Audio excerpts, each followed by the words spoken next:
الكلمات. السلام عليكم ورحمة الله تعالى وبركاته.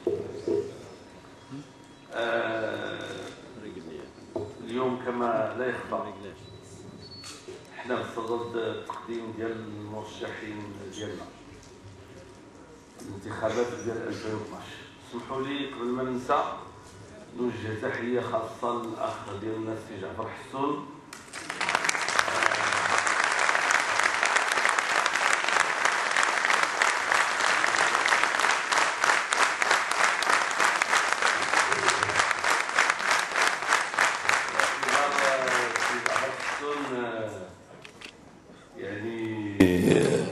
كان مرشح ديالنا.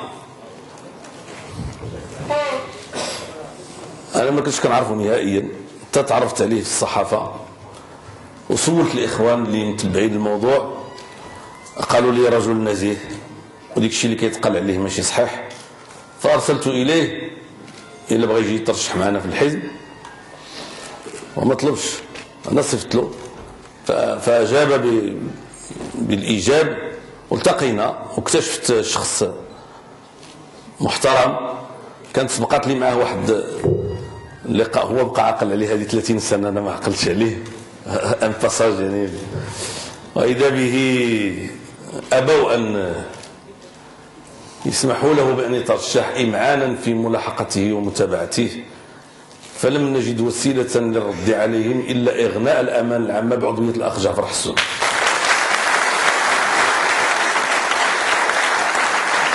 الحقيقه ماشي هذا هو الشخص الوحيد اللي رسلت كنطلب به باش سميتو. كل ما شفت شي واحد من الشرفاء اللي كيعاني بسبب هذا الفساد المستبد، الفساد المتحكم في البلد، الا اما اتصلت به او جاتني فكره نتصل به. وسمحوا لي كذلك نحيي الاخ ديالنا السي سمير عبد المولى، شاب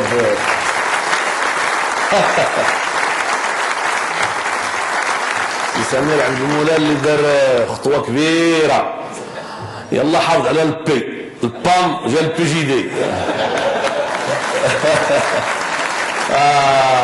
وفعلا يعني، وبالمناسبه ما عرفتوش علاش ما تيجيش عندي، كيظهر لي كيفضل الرميد والاخرين. جا عندي مره واحده قال لي اش دار لك السي عبد الاله التحق بالعداله والتنميه. لقيت راسي امام شخص محترم فعلا، وحتى هو ما عرفش السي سمير واش وقفوا المستشارين بسببك ولا ما عرفتش، ماشي بعيد. المهم عبرت عليهم اللي جبت لهم باك.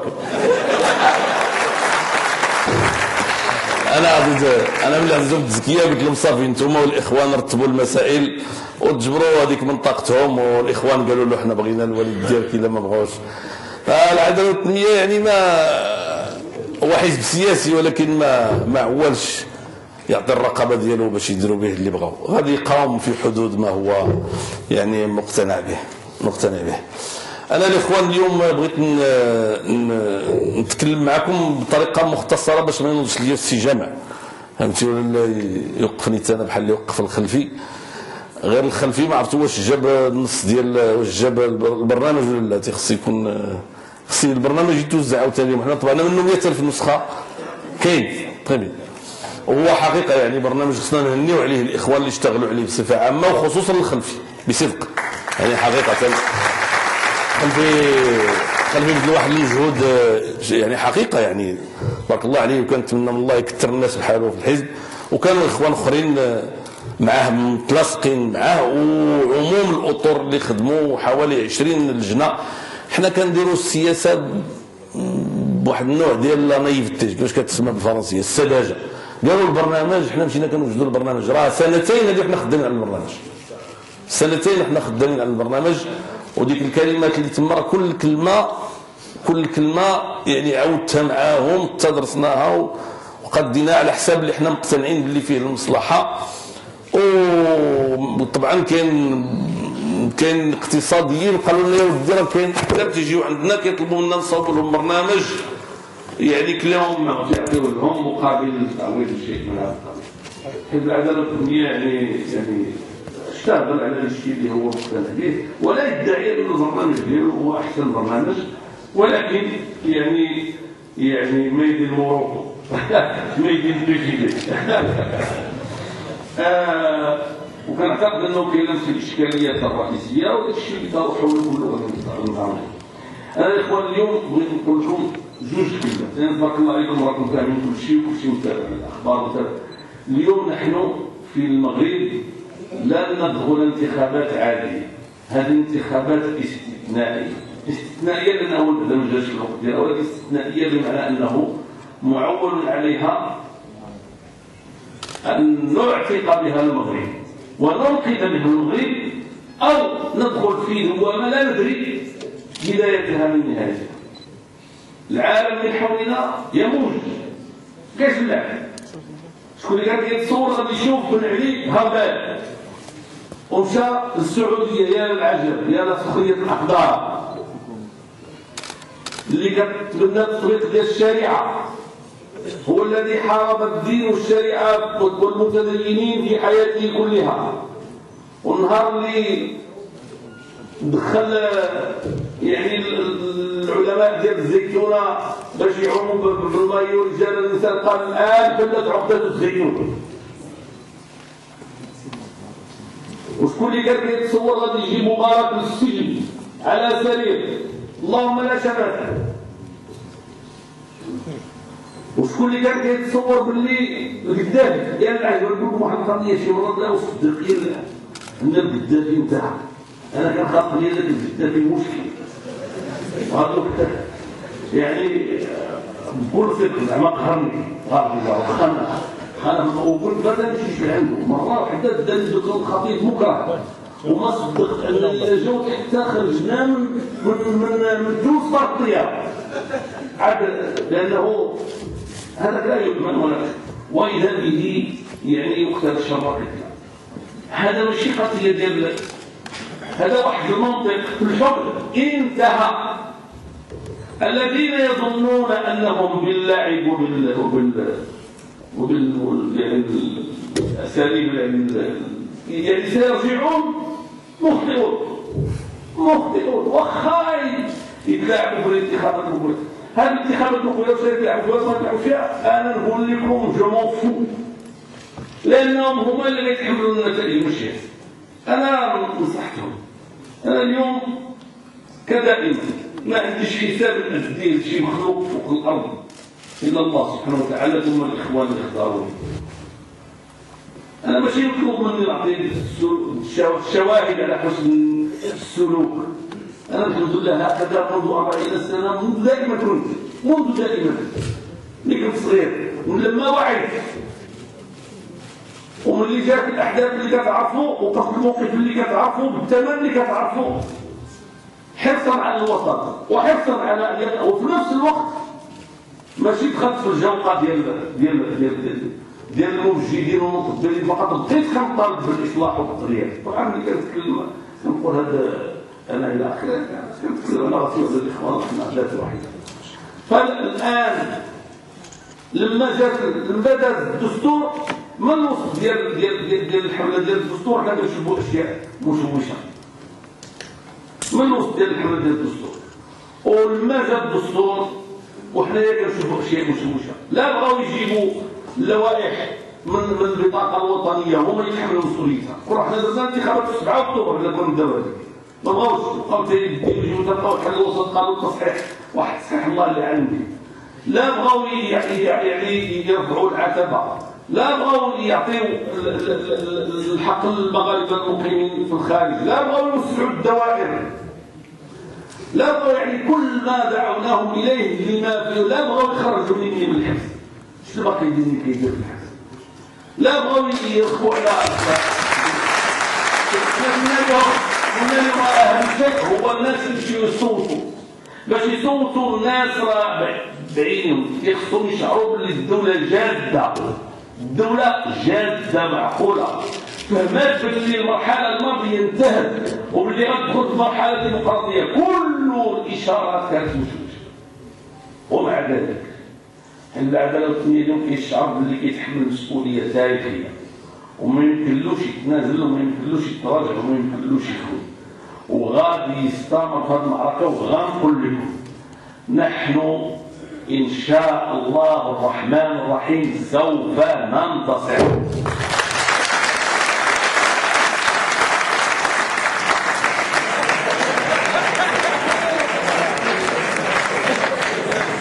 وما يسخن حد إن شاء الله الرحمن الرحيم سوف ننتصر، لأن الأنجو اليوم ماشي هو تجيب تحالف في الدنيا ولا 9 ولا 10، الأنجو هو تجيب هو الأول. والعدالة والتنمية إن شاء الله الرحمن الرحيم اليوم تعيش حالة ديال لا ديفيوزيون، الانسياح في المجتمع. تلقاو الناس تجي تقول لي السعوديه حنا ما كنصوتوا، هذه المره غنصوتوا، غنقولوا للعائلات ديالنا يصوتوا من الداخل من الخارج. تتصلوا بنا شرائح اجتماعيه عمرها ما اتصلت بنا، من رجال الاعمال، من السيدات ديال المجتمع اللي كيتسمى مخملي ولا فيمينيست ولا اي شيء، كيتصلوا بنا تيقول لك حنايا غادي نصوتوا للعداله الوطنيه او لا تيتسمعوا باش. كاين الان حاله مفادها ان العداله الوطنيه اليوم كيمثل واحد الامل بالنسبه للمغرب. اولا باش يحافظ على الاستقرار، اولا باش يحافظ على الاستقرار، ثانيا باش يعمل الاصلاحات الضروريه باش يستمر هذا الاستقرار. ماشي قضيه ديال اللعب. ولما تقول يا سيدي اذا ما دام الامر هكذا ماناش خايفين، يعني نعم كتعرفوا. انا نقول لكم بكل صراحه، كلكم كتفضلوا نقول لكم حنا كنتعرفوا مع الجيويد. هذا الجيويد فين كان؟ هذا الجيويد عاد الطريق ما كانش موجود قبل. شكون معنا كنا كنتعرفوا مع البان. البان قبل من فبراير 2009 ما كانش. معنا كنا كنتعرفوا من قبل. كنتعرفوا مع الفئات المتحكمه في السلطة المالكة للنفوذ المستغلة للثروة. هذه الفئات ماشي اللي كيربحوا الفلوس بالدراهم، لا بالعكس. هذوك اليوم بداو كيتكلموا كانوا شحال هذه كيظنوا البعض منهم او الاغلبيه ديالهم انه عرفتي غنوقف حتى تكمل انت التصاور. هذا التصور ديالك شوف عليا انت اخلص فيه. فهذا نقول الاخوان يعني هاد الناس اللي كياخذوا الثروه من خلال السلطه كانوا ما كانوا، والذين تحكموا في الدولة على مدى من الاستقلال إلى الآن، والذين استطاعوا حتى أصحاب النوايا الحسنة أن يستجيبوا لهم بمقدار ما لا يفسد عليهم ما هم فيه، والذين أوصلوا المجتمع إلى فقدان التوازن. واش عمرك شفتي شي راجل غادي في الشارع فاقد للتوازن؟ هو هذا فاقد للتوازن، ويمكن أن يسقط ويمكن أن يتكسر. ولا قدر الله إذا وقع هذا في المغرب لن تكون العواقب كما في الدول الأخرى، ستكون مجهولا لا نعلمه. ولهذا احنا اليوم الإخوان كنتحاربوا مع هؤلاء.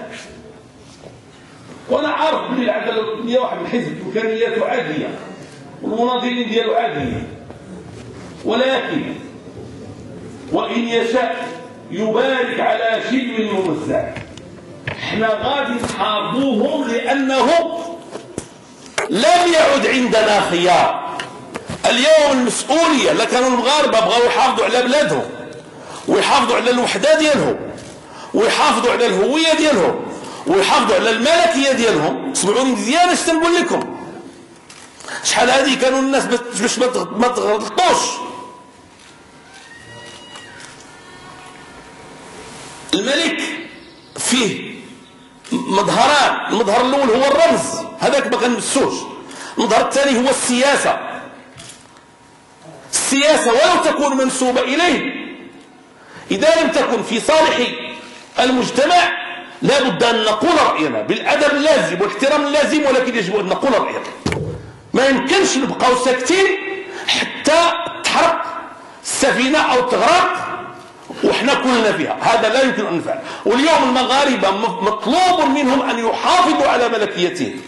كان شحال هذه الناس كيقولوا الملكية كتحافظ علينا، وهذا صحيح، ولكن خص اليوم كذلك المغاربة يحافظوا على الملكية ديالهم باش نستمروا، ولا غلطنا نصحوا المسار ديالنا ونمشي. هادو هما الإخوان اللي من بعد 16 ماي بغاو يستغلوا الفرصة ويقضوا على العدالة والتنمية ويحلوها. ومرة أخرى سمحوا لي نذكر بأنه لولا أن جلالة الملك اتخذ القرار باش ما يتبعهمش لو كانت تحل العدالة والتنمية، وجزاه الله خيرا. هادو هما اللي عسوا لنا البام، هذاك الحزب المشؤوم اللي تدخل في الديمقراطية وضحك علينا العالم وتسبب باش الأخبار ديالنا توصل لويكيليكس، وباش السمية ديال الملك ديالنا تبدا تجبد في قضايا بحال وجدة وبحال طنجة وبحال غيرها وبحال غيرها. يا أسفا، ويدعي أنه حزب الملك أو حزب مشروع الملك، وهو حزب تدمير الملكية والمغرب ونفسه معه. وكانوا الإخوان كيقولوا لي السي عبد الله راه القضية تزيرات. كان واحد الأخ من الإخوان المحترمين تيقول السي عبد الله نو سومو بورد لا فيكسي، راه دوك الجونا راه حنا غاديين، وتيقول لك 2012 مشات، تنقول لهم 2012 في يد الله. جاو هما قالوا لي ياك ما عند بيد الله، قلت لهم لا، في يد الله ماشي عند بيد الله. وتسبوا لينا في قديميزي، وكانت الصحراء في وضع سيء، والى الان باقي ما خرجناش من الموضوع ديال قديميزي. انا كنقولها لكم، وكنستقبل انا الصحراويين تيجيو لعندي وتسبوا لينا في الهشاشه ديال العظام. ملي جات الربيع العربي سرعان اشتعل الشارع المغربي، ولولا لطف الله كان من الممكن ان تقضي النار على الاخضر واليابس. دابا راه كل شيء فهم. فينا هو البا؟ خصنا نعرفوا فينا. فوسط الجيويت بمعنى داروا ليه داروا الجيكات، داروا البلاطر الاول والثاني والثالث، شافوا داك انتم الاطباء كتعرفوا هادشي. شافوا داك الشيء ما ربحش، عاود غطوه بالمنطقه الاولى والثانيه والثالثه والرابعه، داروا الجيويت. سان شونجرا ريان، لانه الاساس ديالو مهتز. ودابا كيقدموا لنا السي مزوار. قال لك السي مزوار انا غندخلكم للقرون الوسطى، هو معيشنا فيها دابا.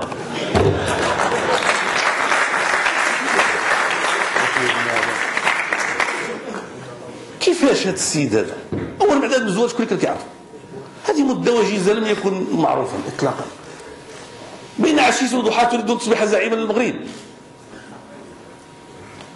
علال الفاسي غير جا ونبت، محمد بن الحسن الوزاني غير جا ونبت، المهدي بن بركه غير جا ونبت، الدكتور عبد الكريم الخطيب غير جا ونبت. هادو راه عشرات السنوات يا استاذ مزوار. وبالمناسبه انا ما بغيتش نقول هذا الكلام، هذا البرنامج اللي دزت فيه في ميديان تيفي راه كان سميتو فاس فاس، والنهار الاول اقترح عليا نجي انا والسي مزوار وما بغاش يجي.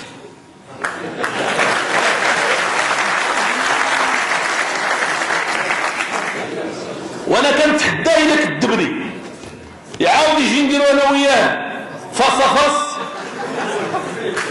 قدام التلفزيونات اللي بغا، ماشي يقول لك لا اجي معاه تلاقاو باش تهضروا على التشغيل ولا تلاقاو باش تهضروا على فهمتيني ولا لا؟ بغا يديك زعما اللحومه ديالهم ضرب انت وياه اللحومه ديالهم. مشكلتنا السي مزوار مشكله سياسيه، بغات حكومه قويه كتمتع بالشرعيه ديال المجتمع، الرئيس ديالها عنده مشروعيه ما يرضاش يسيروا لا الهمه لا العمري. حشومه السي مزوار. مسؤوليه. انا تنقولها ليه ما يكون وزير ماشي مشكل، ولكن رئيس حكومه ما تيبانليش غير يدير شي حاجه كبيره والو. غادي نرجعوا الى ما كنا عليه. المغرب اليوم الاخوان لا بد ان يربح الرهان، وانا نكون معكم واضح. الان اللي عرفناه معاه من كندبزوا هاد الاخوان هادو اللي معاه واللي راهم على كل حال من دابا بداو تيقولوا في حاله ما اذا يعني ما جاش واحد من الاحزاب ديال الجيوي تولوا حنا ما غنبقاوش ملتزمين معاه الى اخره. هذا مفهوم، لانه في الاول تقدر تجمع الناس، ولكن شكون اللي غيبقى جمعهم لك؟ راه كاين فيهم اللي عطاوه الوعد باش يترشح بوحدو في منطقه وما صبروش الاخرين ومشاو ترشحوا. هذه اخويا راه المقعد البرلماني وراه التعويضات وراه الحصانه وراه امور باش تضبط الناس خاصك تضبطهم بشي حاجه صحيحه وقويه ماشي اللعب. الان حزب العداله والتنميه ما بقاش كينظر لراسو على انه حزب سياسي خصو ياخذ حقه في الوسط ديال اتخاذ القرار والسلام، لا ولا كيستشعر ان عليه مسؤوليه. الى الشعب المغربي ما بغاش له واسع النظر. انا نقول لكم بكل صدق يكفي الشعب المغربي انني انا والاخوان ديالي قدمنا نفوسنا ليه، يكفيه. انا ما كنعبدش الشعب المغربي، كنعبد الله. ولا ما وليتش رئيس حكومه ولا وزير ولا ما نجحتش في البرلمان ما زلت انا هو عبد الاله بن كيران، وهذا يكفي. يكفي بارك عليا. المشكل ديالي ماشي هو دابا، المشكل ديالي من هو اللي غنموت كيفاش غنلقى الله، هذا هو اللي كيهمني دابا. غير كنقوم بالواجب ديالي، لا بغاو الناس وملي تخرج النتائج لا بغى جلاله الملك لا الدستور. ولكن اليوم ما يمكنش، خصنا وباش هذا الشيء يدار خاص الاخوان اللي ترشحوا في العداله والتنميه خصهم يتشجعوا اولا وقبل كل شيء. يستطيعوا يخلقوا في المجتمع روح ان امتنا في خطر، وانه لتجاوز هذا الخطر لا بد من التصويت بكثافه. خليو اللي ما عندوش البطاقه، اللي ما مسجلش في اللوائح الانتخابيه، كنعرفوا شنو دار في اللوائح الانتخابيه بلا ما نرجعوا لها، ولكن كل شيء يمكن له يخدم من هنا ذاك النهار حتى اللي ما مسجلش. حنا سمينا درنا الشعار ديالنا صوتنا فرصتنا ضد الفساد والاستبداد.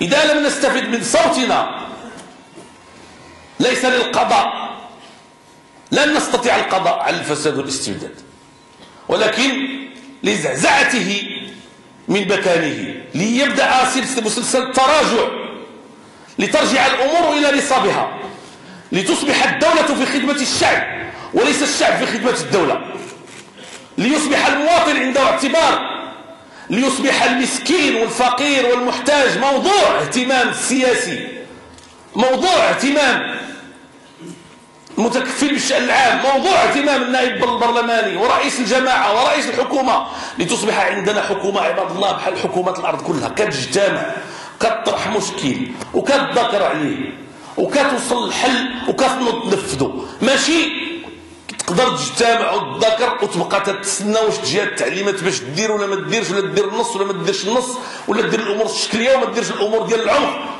هذا الشيء هذا ما غيدينا فيه. ولهذا اليوم حزب العداله والتنميه معركته الاولى هي ضد العزوف. وانا غنقول لكم واش عمركم شتيو الحصيده؟ الحصيده كيشعلوا فيها العافيه باش كتولي سماد وكيحرطوا الارض، كيبقاو يحاولوا يشعلوا ما كتشعلش، واحد الساعه كتشد.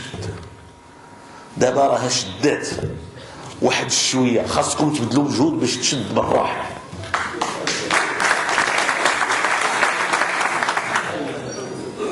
الثانية العدالة والتنمية الإخوان، العدالة والتنمية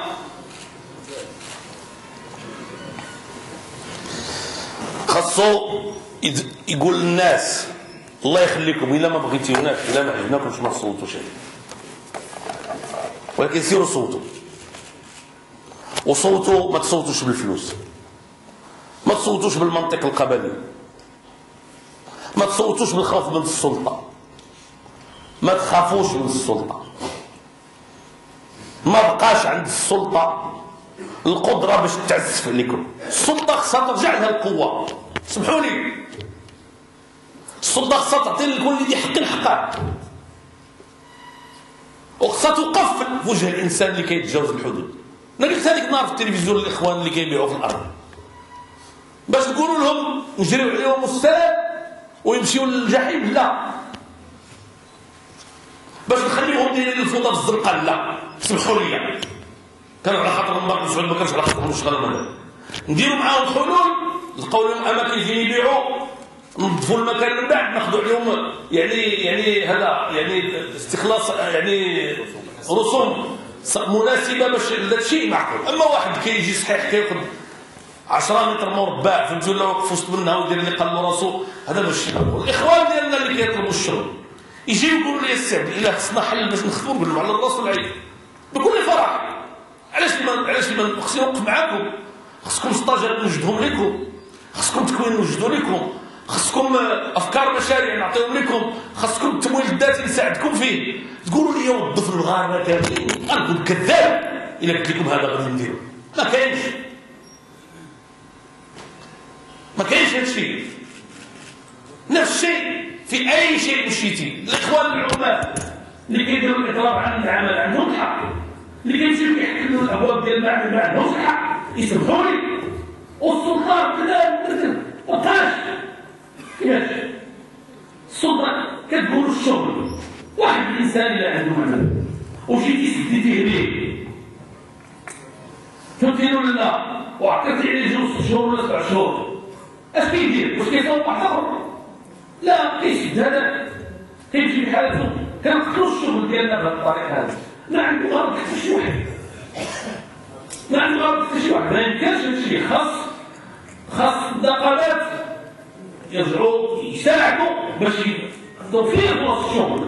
فرص الشغل خاصها توفر اللي كيتعطى كل واحد الحق ديالو. العامل خاصو يتخاب عن الاعتبار انه ضعيف، يتعطى الحق ديالو، ولكن اللي يتعطى الحق ديالو ما يظلمش ما يتجاوزش الحدود. خليوني ما نقول لكم شنو تيوقع من بعض الاشخاص اللي تيمثلوا العمال هنا وهناك. هذا المنطق الجديد ديال واحد السلطه تملك القرار وتتدخل حين يلزم وتحاول ان تعطي لكل ذي حق حقه. هذا المنطق ديال القضاء الناجز، القضاء القوي والفعال والسريع. هذا تعرفوا باللي ربما المغاربه اللي يروح واحد القضيه اللي عنده فيها الحق، اللي يروح قضيه عنده فيها الحق واستطاع يوصل للتنفيذ ديالها، راه لا يصدق، صدقوني لا يصدق. هذه هي الاشكاليه اللي كيعيشها المغرب. والمغرب اللي كيعيش هذا الشيء باش يدير هذا الشيء تيخصو رجال اقوياء، تيخصو رجال اللي كيعرفوا اليوم باللي ملي فات الدستور الصلاحيات ديالهم ولات حقيقيه، ولات سلطه تنفيذيه حقيقيه، ولا هو اللي كيقترح الوزراء على الملك وهذه كانت، ولكن ولا هو اللي كيعين الكتاب العامين، هو اللي كيعين الوظائف الثانيه ما عدا بعض الوظائف المرتبطه بالداخليه والمرتبطه بالخارجيه. والصلاحيات ديال جلاله الملك هي الجانب الديني والجانب العسكري والجانب السياسي. خارج هذه الصلاحيات خصنا نقول تصرف. ولا كان من الضروري يتكلم مع جلاله الملك، لان جلاله الملك هو الضامن ديال الشؤون ديال الدوله، ماشي عيب، بالعكس هذا شرف له. يتكلم معاه ويقول معاه سيدي هذه شكون هذه هكا هكذا. واما باش يبقى يجي اي واحد يسير بالتليفون ويقول لك هذه اوامر عليا، فاش عرفت اوامر عليا؟ جيب لي غير وطن مكتوبه الضبار.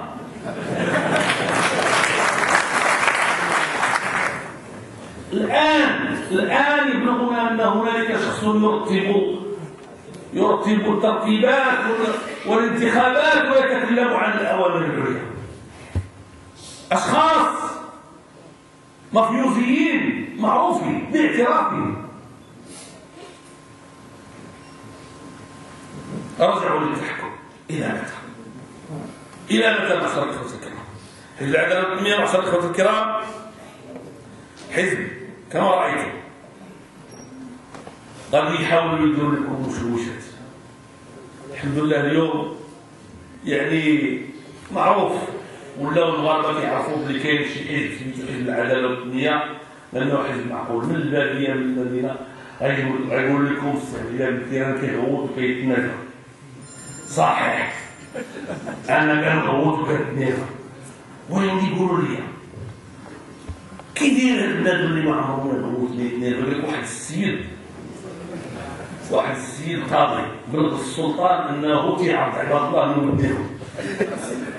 جا هو صافي المفتش قال لي راه السيد راه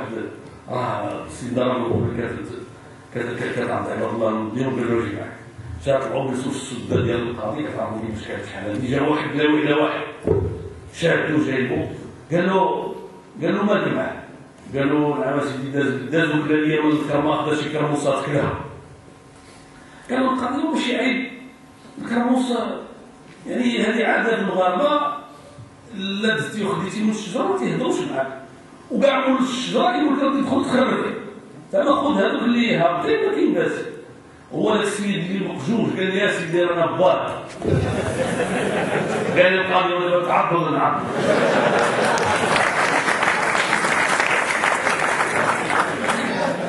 اسمعوا يا اخوان، وين تعرفوا الحقيقه؟ كتبقى تجري مع الشعب حتى تشعب، دوز عمرك كامل مع الشعب، كتخدم كتجري كتنعس كتفيق كتسهر كتكرفص كتخاطر براسك وتقول لا اللهم لك الحمد. انا والله ما كانش، وهذا الشيء اللي كنقول ما كنمنع على حتى شي واحد. انا نقول لكم الحقيقه الاخوان، لولا يعني ان الله لقى بكم والله ما نكون سعيد بحال هذا. حياتي وساعتي وتقول لهم بلي باقي معك تفرق من الموت، ولكن ملي كتوصل للفوق كتبدا تلقى عباد الله مولفين الحية، مولفين واحد الكلمه حشومه نعاودها لانه كنقولها مره كنبغى نقولها. هاتي ولا لا؟ واي مره يجيبوا لك شي واحد يقولوا لي خاصك نرفزو، مره يجيبوا طبعا ملي غنلقى شي حاجه ماشي ديالك غادي نغوت. وانا غنقول واحد القضيه، انا قصدت واحد النهار نغوت باش يعرفوا المغاربه انهم الا بغاو يختاروا الكيران يختاروا كما هو. ما نستعدش الا الكيران يدير الماكياج باش يعجبوا المغاربه، ما نستعدش. هو كما خلقه الله وفي الموضعيه ديال المسؤوليه كان غادي يبذل جهده باش يدافع على الحقوق والمصالح، وما يبقاوش هاد العيبات هادو خدامين معانا الى الابد. راه هادشي ديال العيبات عباد الله راه شوفوا فين وصلنا وراه يوصلوا فيه. غادي يقولوا لكم واش العداله والتنميه واحد الاسئله باقي ما سخفوش. واش غادي يخلي العيالات بالمايو؟ واش غادي يخلي العيالات باطله؟ واش غادي يخرج يحبس الشراب؟ واش يحبس اسي اللي جاب واحد المجتمع وجاب المشكل ديال القضاء والتعليم والصحه والشغل والسكن، هذه 5 ديال الامور برزات بزاف في البرنامج ديالنا وفي القناعات ديالنا. غادي يمشي للدار مع واحد اليوم يقول لها بنتي هبطي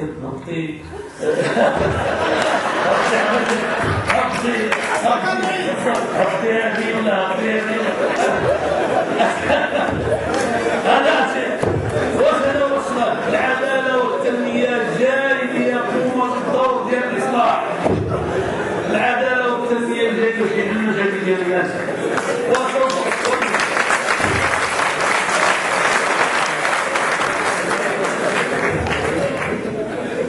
والعداله والتنميه غنقول لكم الاخوان تشدد ما عندوش حدود.